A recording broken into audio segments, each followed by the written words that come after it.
This is Together, an Ada Bible Church podcast about the world of marriage, where we attempt to invite you to explore the ways marriage works and doesn't work. From practical ways of learning to biblical inspiration, we invite you to listen to other professionals and couples to help enrich your marriage.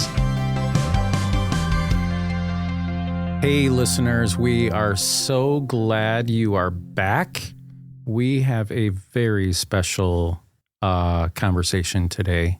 And with Austin and Caiti Moore. You might remember they were recorded way back in September of 2022.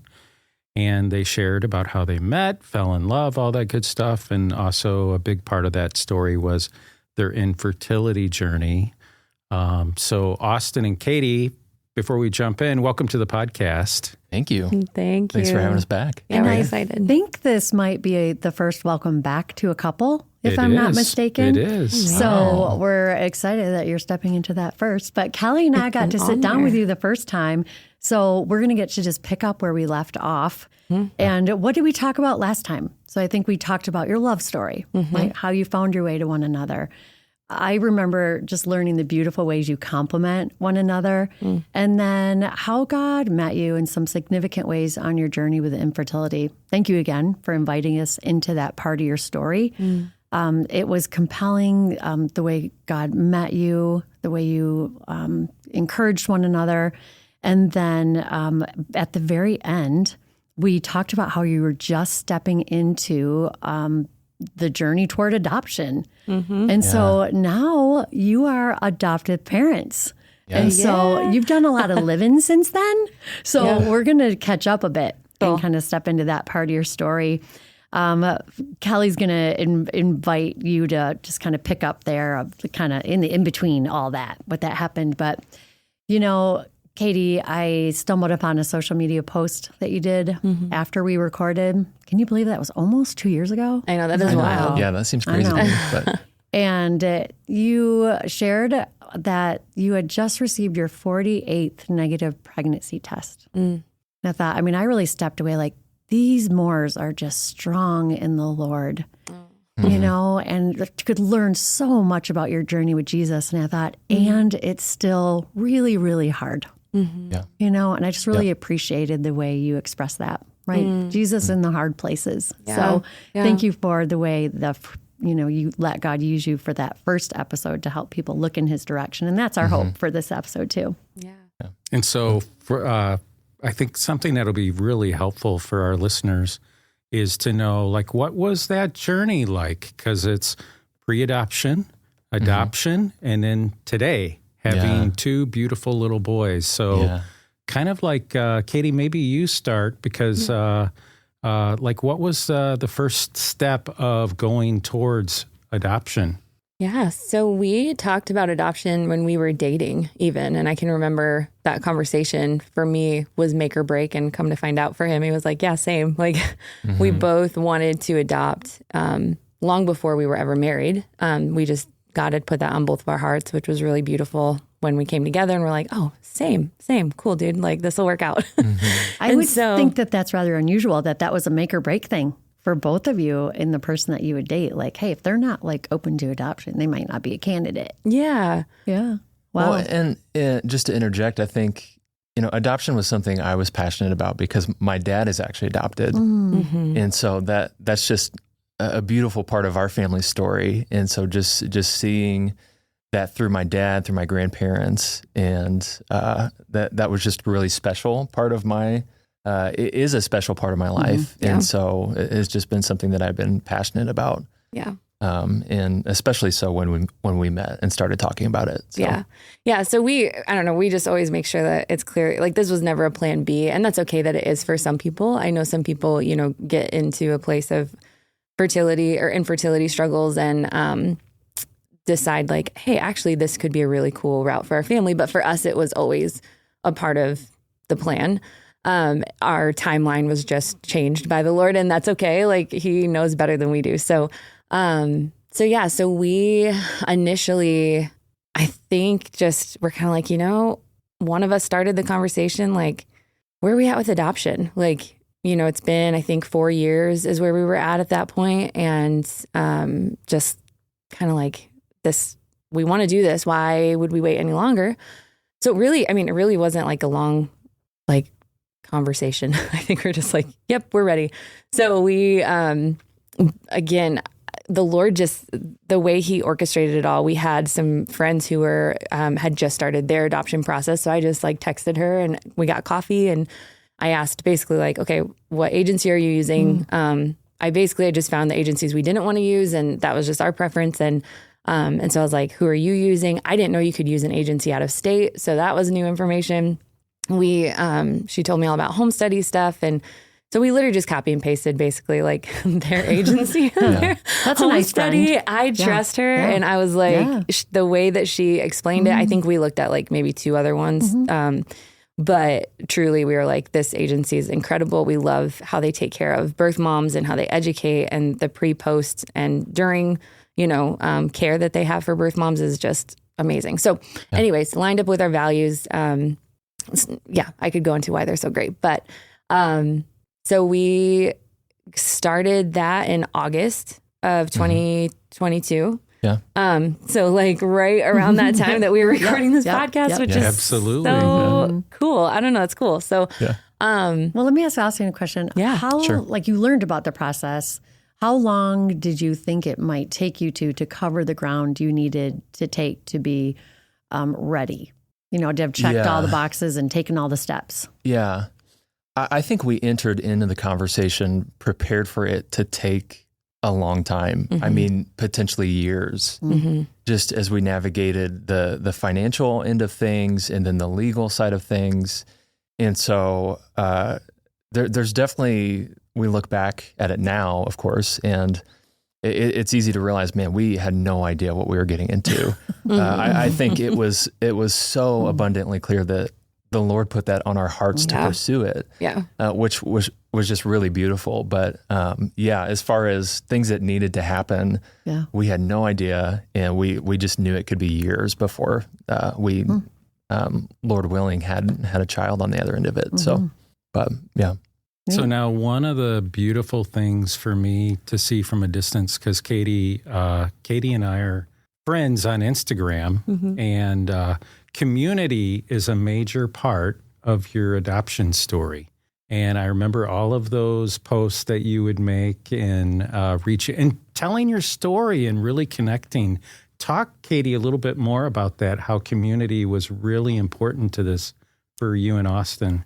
Yeah, man, I get excited about like thinking about it. We were talking just about this podcast and like remembering and the way that God showed up like through his image bearers, because it was our church, it was our family, it was our friends, it was, we would have fundraisers and just people coming out of the woodwork. Like I can remember we had a yard sale fundraiser, and the amount of people that would circle back, it was probably like 6 or 7, which to me was a lot, like would come back. They would, buy something, maybe not buy something, come back and donate some more money and be like, one girl came back and brought us coffees. Like, she's like, and they all had a story of someone in their life who was adopted. And it just, it was so beautiful. Like, and it changed me forever. Like, I think the way that I view generosity and stepping into people's stories, even if I don't know them, like, is just changed forever, because so many strangers like loved us so well in this process. It blew my mind. And like, and I think that there's no way, that we would be where we are today without other people. And we were talking too about how, like, when you step into the space of adoption, a lot of times the number alone scares people, because it is really, really intimidating how expensive adoption is. And you can kind of sit there thinking, in our individualistic culture, like, how are we going to do this? The reality is you're not. Like, you need people. You need people emotionally. You need people financially. You need people just, in all facets. And I think, man, we are just really, we felt so blessed, like, and feel so blessed just by how people showed up for us in that. So, yeah. Yeah. And I knew going into it that our family would be such a huge support system. Yeah, they were on board from the get-go. And they were on board from the get-go, which was so beautiful. And so I think we knew we had their support, and they showed that in so many ways. But I think the shocking thing for me was seeing generosity on display in a way I'd never seen before from people I didn't know. Wow. And you're spot on, Caiti, with so many of those stories. It was just like, sometimes it was just a conversation and sharing or exchanging stories with people. Sometimes it was just that little act of service or gratitude or generosity, just bringing coffee, or it was just, the body of Christ at work in a really beautiful way. And so, and you both said it in a way that was like forever. It changed you. It impacted you. Absolutely. Yeah. And then God started really moving and helping you take the steps. Yeah. When were you kind of at a place from like start to readiness? Like, how long did that take? So we, the interesting thing is a lot of logistical things on the front end of adoption are kind of contingent on the financial piece. Yeah. And so it felt like we really had to navigate that and come up with the funds that we needed. But I remember, I think it was before Christmas, if I'm remembering right, that we we had the funding that we needed. And it just feels like, I look back at it now and I don't know how it happened. Truly. Is the only way I can describe it is, it seems like we had the sale and there was a really significant push to get closer to our goal. Yeah. And then, Caiti did an incredible job of just getting our story out through social media. Huge. I think it really showed me just like people love to be brought in, like to, and we view that way. I'm like, I can remember, in the whole process talking to people at different campuses, of our church and feeling like they'd ask how it's going. And I'm like, I feel like we're all in this together, and how like special and cool and beautiful, like this got us to our boys. Like, I just remember, like, I'm like every interaction, like that got us to them. And it just is not lost on me, like how special that is. And sorry, I didn't mean to interrupt you, Austin. No, that's okay. No, I think one thing I really struggled with in that season was, I'm generally someone who has trouble asking for help. Yeah. and that was no different as we were navigating that initial season. Sure. And so, for me to really jump in, and for us to jump in and see generosity on grand display, it was just unreal. And it made me realize that people want to help. I mean, that's the church. And that was such a beautiful thing to see just through our church community, and whether and beyond, that was I would and say beyond, too. And so and so I think it was Christmas we had the full funding, which we could really start to we finished our adoption profile at that point, so we could get the information we needed to prospective birth families. And I think it was spring when maybe March or April when we had some of that stuff wrapped up, including the home study piece. I think our profile, we would say, went active, and we were starting to be presented to birth moms in end of April, beginning of May. Yeah. And then fast forward to June, I remember this very vividly. I was at the Kentwood campus helping to get some things ready for the weekend, and I could feel my phone vibrating, and I was getting phone calls, and it was Caiti trying to call me repeatedly. and I wonder why. Yeah. And in the moment, of course, I think I was in a meeting. And so I thought, I'll get through this and then I'll call her right back. And finally I took a peek at my phone because it kept going off. Caiti called me 20 times. Exactly. 50 text messages and 20 missed calls. Weird. And you had texted me. I think your first text said, "Hey, give me a call. Nothing bad, but we need to talk, and I have an update for you." And I did the same thing. I said, I'm almost done with the meeting. I'll call back. But then eventually you texted again and said, "Hey, we need to chat. We have a potential match, twin boys. We're going to meet with the birth mom over Zoom tonight." Oh my. I need you home. In literally a matter of a few hours, we were going to be talking to her. And so that was the beginning of June. Yeah, you guys, I can remember I was just sitting in our sauna of all places. And I got this phone call and I was like, oh, California, weird. So I answered it and it just, anyways, happened to be our birth mom coordinator. And she just gave me this rundown. She's like, hey, and she wants to talk to you tonight.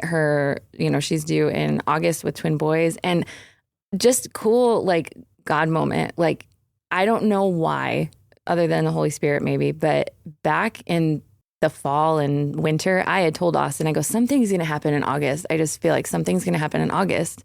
And I didn't know what. I don't know. I really didn't think like a match.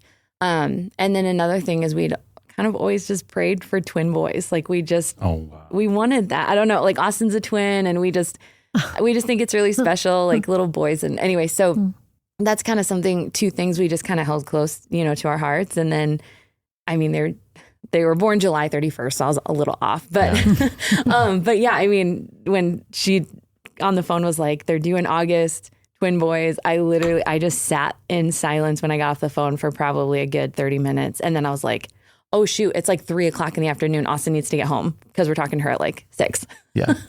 Yeah. Yeah, it was wild. So that was wild. And so that was beginning of June. And then the boys were born in July 31st. Mm-hmm. And so, yeah, really in that month and a half-ish, it was just trying to mentally, emotionally prepare for the thought of becoming parents to twin boys and just navigating that. Yeah.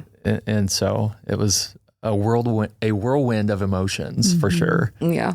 But just really beautiful at the same time. Mm-hmm.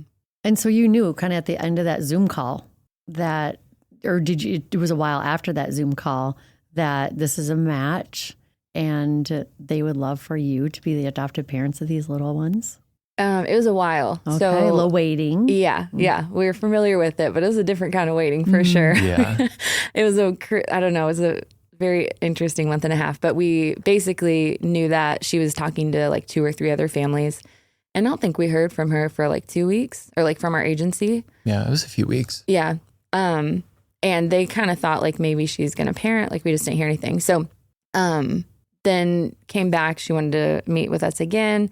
So had another phone call, Zoom call, and we weren't officially matched until after they were born. So they were born.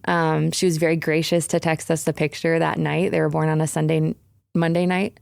Yeah. Anyways. I think it was a Monday night. And we got a picture at like midnight. And we were like, oh my gosh, they're here. And, she's like, we'll text you tomorrow. So we're like, okay, we might be parents tomorrow. Like, this is insane. And so then we got officially like, hey, we would like you guys to parent the next morning. Mm-hmm. So. Okay, so this is the day I've been waiting to step into, because you find yourself driving to the hospital. Yeah. Right? And you meet these little ones and you actually take them home with you. Yeah. That day. It was crazy. It was surreal would be one word to describe it.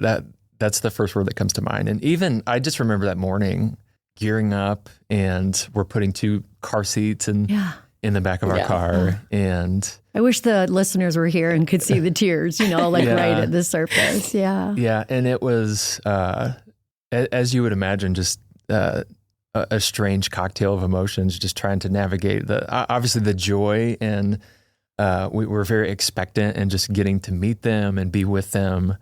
But then also realizing the uniqueness of the situation and just the delicacy of it. Yeah.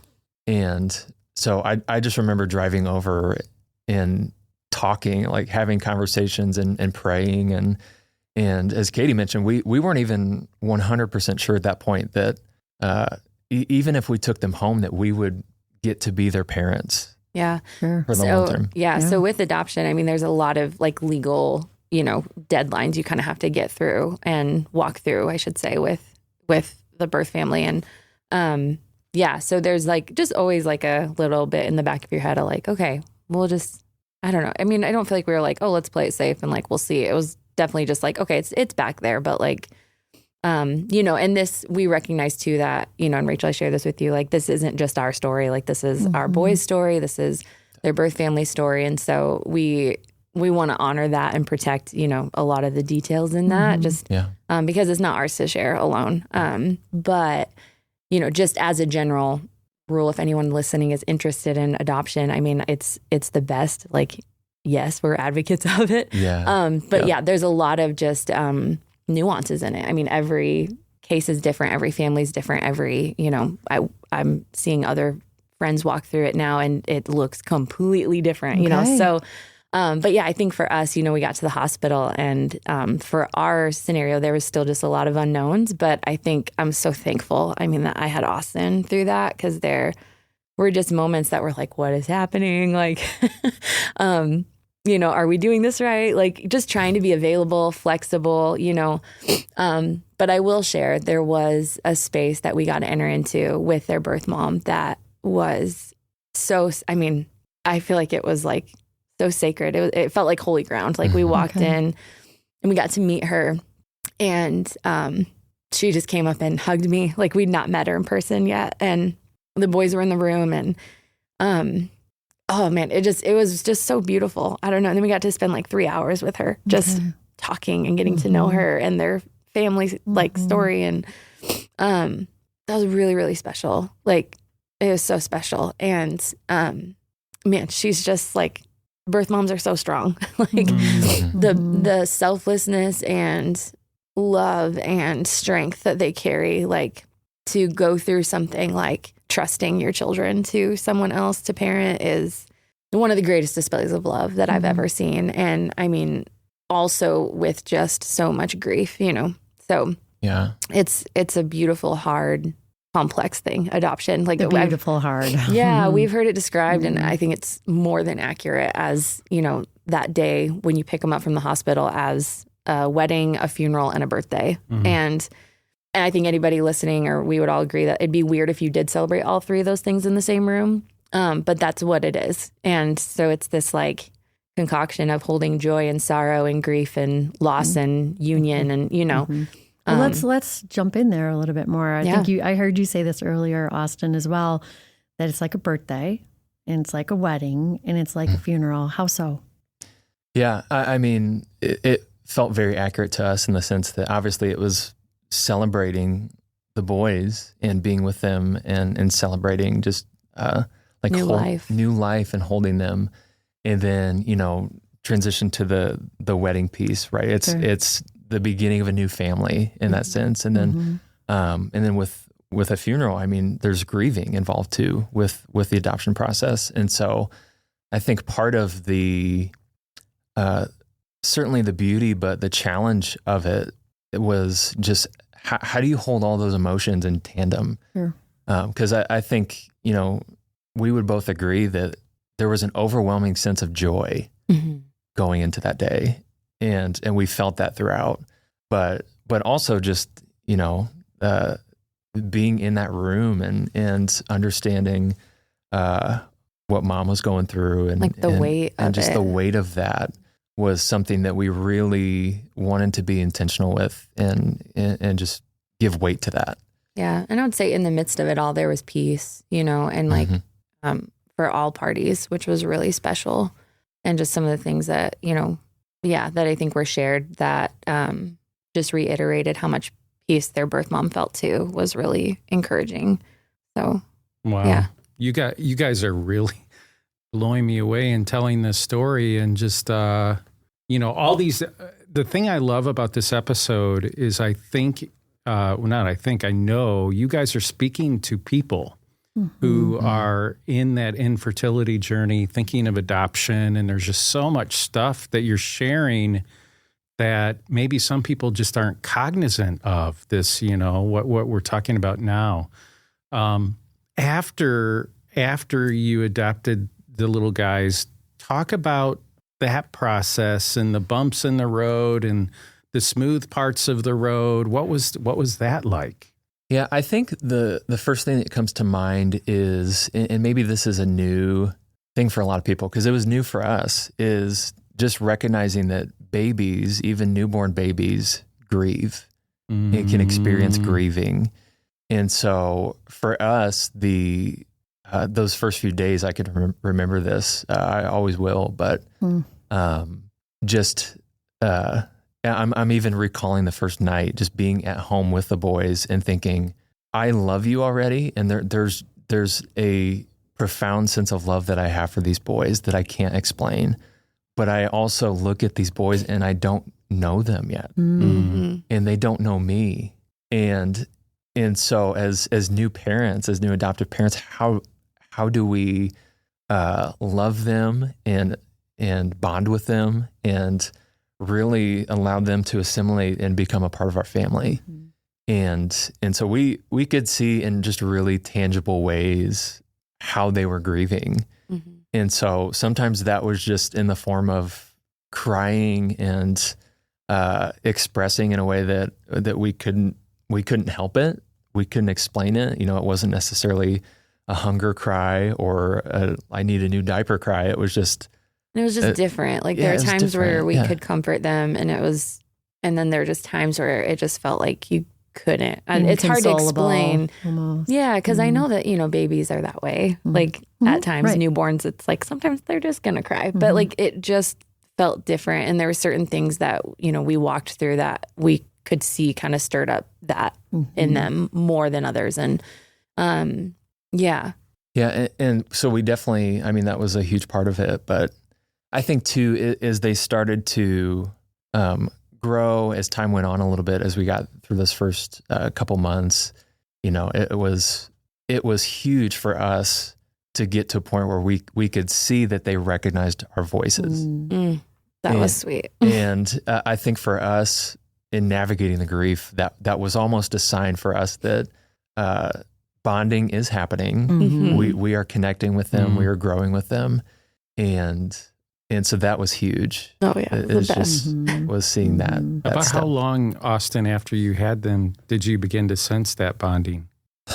Oh gosh, I feel like it was. It probably took a couple months, honestly. Yeah. Which was tough because, as any parent would know, those initial weeks with newborns is just insane. And we have two of them. Yeah. Yes. And you have two Right. boys. Right. Yeah. Yes. Yeah. And so it part of it too was obviously navigating the sleepless nights and the exhaustion and all of that. But well, let's talk a little bit about how God met you in the exhaustion, and even I'm thinking of pre-adoption, post-adoption, just in those places that were hard, like in the bumps. I know you guys shared about delays you experienced along the way, disappointments. There'd be a hiccup in a home study and some scary stuff after they were placed, and it's been super emotional. So how would you say God has met you in those places? Yeah, I think for me, we already talked about like through his people. I think that's continued post placement, but like our family was like such a rock for us when we were walking through just the unknowns post placement that were just kind of hard and scary and surprising, just things we didn't expect. But I think also now like having, like, I specifically have a friend that's like in the same exact season who's also just, chasing after the heart of God in motherhood. Right. And having that, our boys are 11 days apart kind of thing. And it's just cool to see, like, I don't know, just to hear like, okay, how's God meeting you in your sleepless nights? Like how's God meeting you in your, teething or in your, I don't know, their first ear infection or whatever it is, like just knowing that they're there and they're also like seeking God's face in every aspect of motherhood and asking God, like, how do you want me to parent? How is my relationship with you going to look? So yeah, man, people. But also I think God has just met me a lot in reminding me of his faithfulness. And, I shared this with you, Rachel, that something that God taught me back when I was single in my mid-20s, like asking, okay, am I ever going to get married? Was this idea of holding joy and sorrow simultaneously. And, he's brought that lesson through to our infertility, and he's brought that lesson through to motherhood now. Okay. And I think that, as he told the Israelites, like, to remember constantly, it's like he's been telling me, like, remember. And it's not because he doesn't have anything new to share, but I think it's just to show, like, I've been faithful and I will be faithful. And this is a season that can hold joy and sorrow, because I think when you want something for so long and then you get it, you feel like you almost don't have permission to have bad days. You feel like you don't have permission to struggle or to like, feel any, I don't know, just any struggle. And so then I would feel shamed that I am struggling. Thank you for sharing that. Yeah. I mean, it's real. I mean, there's times where I'm like, no, I'm a horrible mom because I feel like I need a break or I feel exhausted and I feel like my fuse is short or whatever. And it's like, I think, God meeting me in those moments with tenderness, like, I mean, it makes me more tender towards my boys for sure. But yeah, I think it's just reminded me of his faithfulness to us, to always refine us, to always meet us in every valley, in every season. And he doesn't change, thank goodness, even when we do. And we're like, wait, because there've been moments where I'm like, I don't recognize myself. Like, who is this person? Like, I'm so exhausted. And all the parents of young children say amen. They're like, I feel you. Yeah, right. But there is just, I think that for me at least, just that like critique, that can kind of get in my head of like, but you've wanted this, like how ungrateful. And the Lord just has been so kind to protect my heart. And in those moments, when I turn to him, to just remind me of what's true. And, that's what I'd say. Yeah. No, I think for me, just looking at where God met me in those initial months, I've never felt it to be more true that the joy of the Lord is my strength. And I mean that in a couple ways.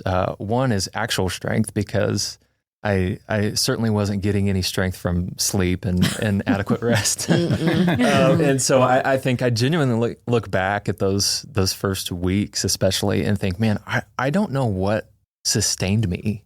Yeah. You knew who. Yeah. Exactly. But I know who now, and I knew who at the time.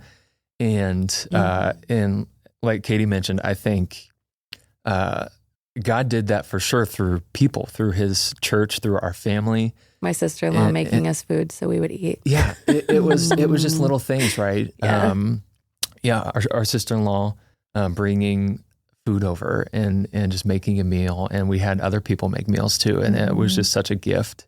And even just having your mom and sister-in-law come over late at night, like if they knew it had been a tough day and the babies hadn't slept and they'd been fussing all day and struggling, there were a couple of times where they came over and said, you know what, you two sleep, get as much sleep as you can, we'll stay up with the boys and like we'll take care of them. And they camped out. And it was just like, those things were just a gift, and God showed up in so many different scenarios like that.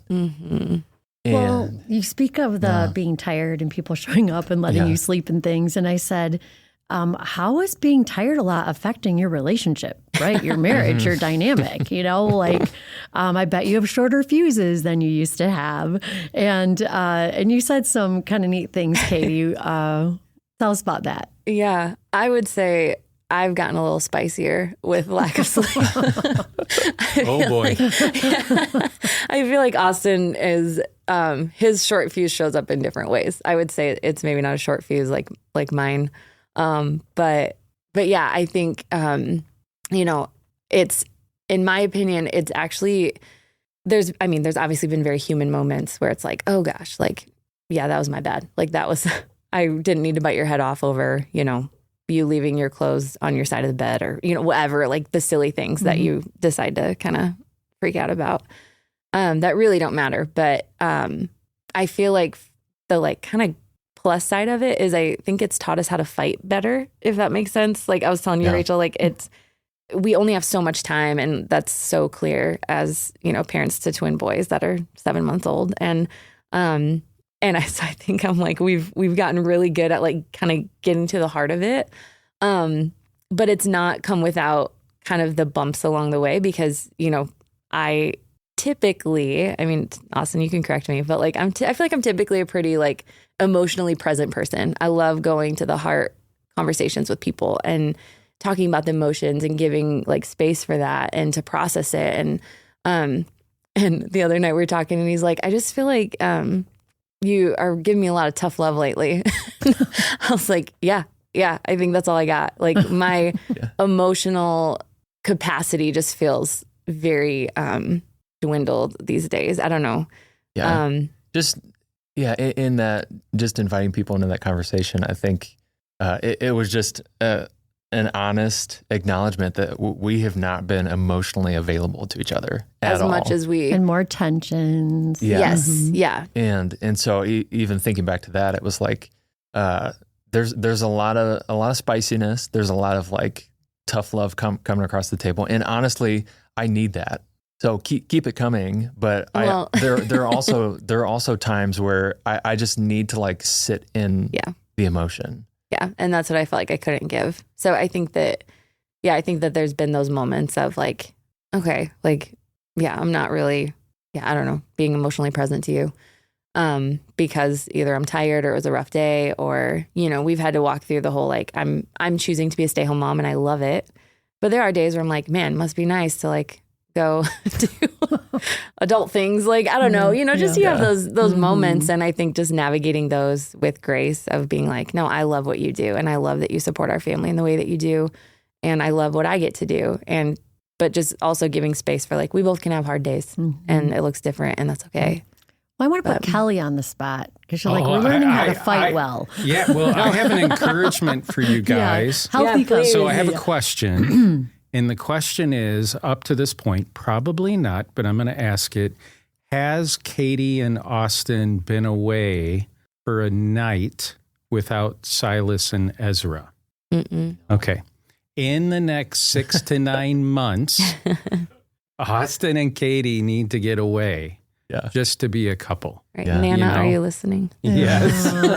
Calling all friends, calling all family. You guys have already created we have family support. So I know a couple of people related to you who would be more than happy to. So I think I was just in a meeting today with our campus pastors, and our great leader, Joe Hayes, asked the guys, hey, how often do you guys get away just as couples?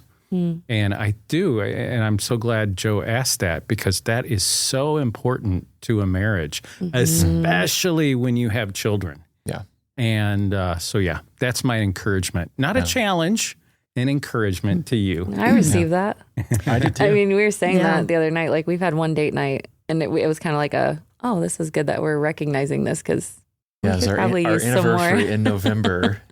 And I remember that was the first time since the boys were born that we had gotten out, just the two of us. And there was kind of this sense of like, man, did we go home? Like, what do we do? Right. This feels foreign at this point, but. Well, and when we had little ones, I know we just didn't feel like we had margin for that. Yeah. Financially, schedule-wise, all of it. And our parents made us. Oh, good parents. So we booked a bed and breakfast for you, and we're taking the kids, and they would do that at least annually. Oh. We would not have done much of anything. Yeah. That was such support. I love that. Yeah. Yeah. And it was also kind of bossy. I mean, but it was tough good. love. Yeah, I know. Absolutely. I know. You're going away. I know. I love that kind of care. That's awesome. I love it. So certainly this has allowed you to connect as a couple in a lot of unique ways, to connect with God in a lot of unique ways. We want to invite you into a couple questions. And I know we invited you to think about this before today. But if we were to ask you about ways you might come along, or if I was in someone's life that was on an infertility journey, and I wondered, like, how might I support them? Like, what is supportive? What isn't supportive? What might you say, like, with what you've learned? Yeah. Because we want to come alongside people on that journey in ways that are truly supportive, but sometimes we say the wrong thing or we do the wrong thing. So could you help us out? Yeah, go for it. Yeah, I think for me, the first thing that comes to mind is infertility is not talked about, not even close to as much as it should be. And so I think just acknowledging that there's a tremendous need to just have safe people and safe spaces to talk about it.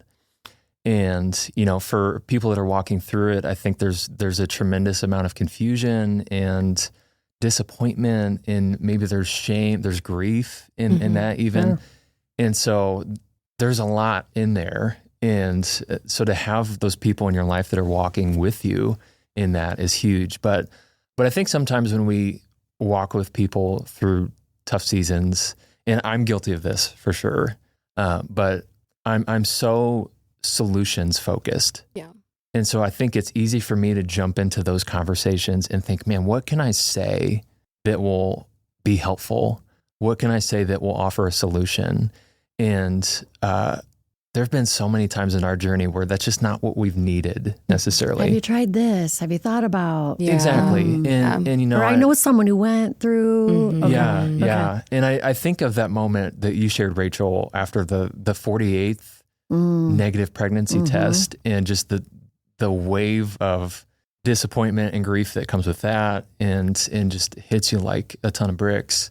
It was in those moments, I know that what we've needed most is just those people to sit with us, and just the chance to work through those emotions and talk about it, and not be looking down the road to, you know, what can we try next month? What aren't we seeing? What medical professional can we, you know, start Googling, whatever. Yeah. I mean, just like sending a text, or, you know, if you know someone who is sharing their story more publicly, like I am, like, you know, the messages that just mean so much are the ones that are just encouragement, like that just have this undertone of like, I see you guys. You know, if they're people who believe, you know, in prayer, that are praying for us, or, you know, whatever it might be. But I think the ones that feel like a gut punch a little bit and just, they're just not needed, are the ones that are like, hey, I'm so sorry, this worked for me. Or like, hey, you should try this. Have you looked into this? Have you gotten this checked? Have you, you know, and it's like, when you're in it, you're getting so, I mean, for us at least, we were getting so many things checked, so many labs done, so many doctors, so many, it's like, the last thing I need is one more like suggestion, you know, to kind of muddy the water. Because you're let me just already apologize underwater. now. I was probably one of those people. You know what I mean? Because a lot of us are probably like, oh no, I've been that person. So sometimes it's just saying, tell me more about what this is like. Yeah. And thank you so much for trusting me, or, you know, us with that part of your story. You know, that's that I see you. Yeah. And it must be feeling like pretty long. Yeah.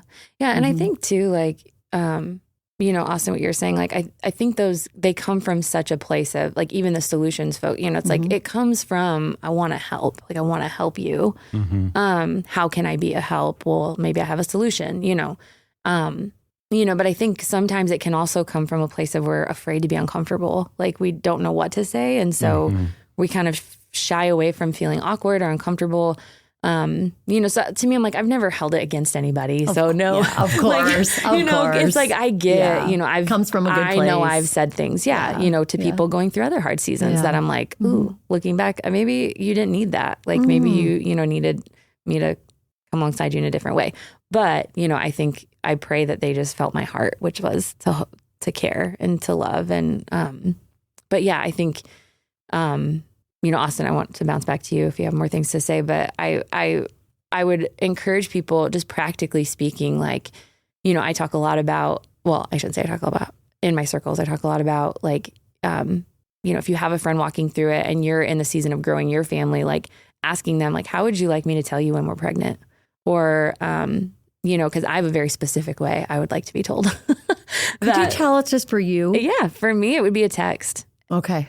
Always a text, because the thing about infertility is it not only robs us, it robs our friends, like, who are growing their families. Like, because what you think, you know, the moment of finding out a friend is pregnant, that is no longer the same reaction that it's going to be, because, you know, unfortunately, we live in a broken world, and, you know, they're going to be sharing that they're pregnant, and that's something we want so bad. And so it's going to cause pain. And it's not their fault. It's not a bad thing. It's just the whole grief and like joy, right? Simultaneously. But yeah, so for me, I think that when you can send a text, like, it gives them, they don't have to endure any awkward tears or, you know, and I mean, any awkwardness of like, and I don't have to put on a face, basically. So we both can kind of sit and like, I can process how I need to process. They can not feel any kind of guilt because there's nothing wrong. This is all beautiful and all good. And then like, I love like getting coffee later and be like, can we meet up? Like after, cause I want to celebrate with you. Like I want to celebrate this new life. Like this is so exciting. But I think just giving that initial space to like, let me not put a face on and to just, sometimes I cry, sometimes I don't. Sometimes I text them right back. Sometimes I don't text back for a few days, and the friends that have done that, I mean, either asked me or have just intuitively texted, it's just meant a lot. So, I mean, same with baby showers, like don't just not invite your friends to baby showers who are struggling to get pregnant. Like I would say like, ask them if they feel comfortable. Like, so I think it's really, we kind of overcomplicate, I think, a lot of things when grief's involved because grief is tricky. I mean, Kelly, you can probably speak to this way better than me, but it's tricky. It can be awkward. It's uncomfortable. Like no one really knows how they're going to feel that day or when it's going to rear its head, like what stage you're in. And I mean, we've been grieving for 6 years, like what we thought would be our family starting. And that's what people are walking through with infertility is grief month after month after month. And so it's not that complicated when you really like get to the heart of it. It's just being a friend, like how would you want someone to show up for you when you're in grief or when you're, in a hard space of confusion and pain, and just show up that way. A lot of times it's really simple and it's not being a hero. It's just being present. Yeah, super helpful. That's really helpful, Caiti. I have two questions for you guys. What has God taught you about himself through this process? Because the other unique thing that you guys are experiencing is you have 2 adopted sons, and we are adopted. So, Austin, like what's something God is teaching you about himself? Like I would say me being a dad, like exponentially taught me about him as a father. Yes. Yep. So you're taking the words right out of my mouth. Yeah. And Tell I us think, more. And I think for me, it's experiencing his love in that context has just been a really profound part of my journey into fatherhood. And I feel like honestly, the time I've had with my boys, in the most calm, peaceful moments is when I see that in significant ways, and when I feel that maybe more than I ever have, and some of that just comes from the perspective shift of realizing that so much of my time and my energy is now going into caring for these boys and loving these boys, and it, a strange admission in all of that is I think I've realized how selfish I could be pre-parenthood, and that's just being real. Is I've never considered myself a selfish person, but when I think about just how internal some of those things are, maybe that's just the way I've managed my time or prioritized things. I've seen selfishness in that, and so to just see God remove all of that and see who God is as our Father, and to now be able to walk with that as we parent, as I try to be the best dad I can to our boys, and to say, man, everything I say, everything I do, I want it to be a reflection of my Father and God our Father, and so to just try to emulate that in those quiet moments of worship and prayer, and just do that even with them as babies has been a powerful thing. So, Caiti, how about you? I think, I would say kind of what I was saying earlier, like God's faithfulness. But I think if I had to kind of pick something else, it would be his patience. Because I think that becoming a parent, you can't help but think that, you can't help but think of God's love differently and of how he views us differently. And I think that aspect of adoption, it's so redemptive. And I think just like, So I think, but the patience aspect for me is, I think, because I've not been patient. So I think, I've genuinely felt in the just trenches of parenthood, like the times where I'm like, wow, I have nothing. I feel depleted. I don't like how I'm showing up as a mom, just those times where you are getting, there's times where we're getting an hour of sleep at night, it's just like, so, it's brutal. New parents know. And I think that just when I look at our boys and like the times that God has met my stirring heart, my restless heart, and just spoke, like, you realize, like, as precious as these boys are, like, I view you like that. Like, you are perfect to me. You are precious. Like, I would do anything to protect you, to take care of you, to nurture you, to show you more of who I am, like, to get to know you. Just all these things.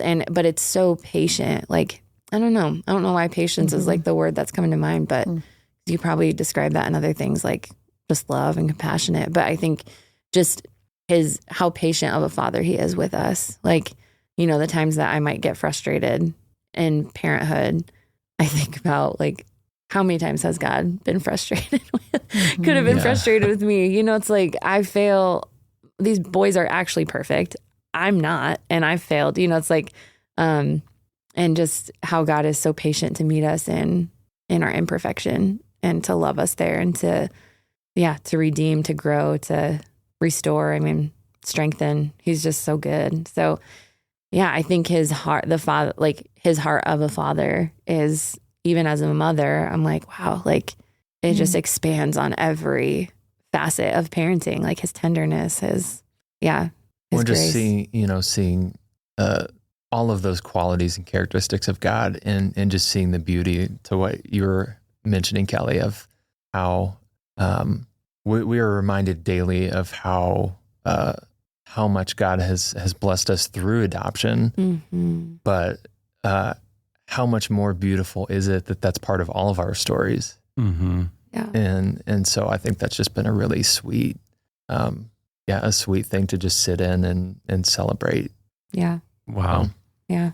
Austin, Caiti, thank you so much for sharing your story. I've done a lot of episodes. You guys have made me really emotional today. This has been a very powerful episode for me. And so for you listeners, I hope it's been powerful too. And, I'm just so grateful for you to be here with us today. Thanks for having us. Thanks so much for having us. Really fun to talk about this. We love adoption. We love our boys, and just so grateful for what God's done. So thanks for letting us share. And we know you had to overcome a lot of obstacles to get here today, and it was just so worth it. So, in the fullness of these days. Yeah. So we're so grateful. Yeah. Thank you, guys. Thanks so much. Thanks for listening to Together. We hope you've learned a thing or two. If you find the podcast helpful, please go to Apple Podcasts, Spotify, or your listening platform, leave a comment, and give us a 5-star rating. If you'd like more information on Ada Bible Church and its ministries, or someone to pray or dialogue with about your marriage, go online and check out our website at adabible.org.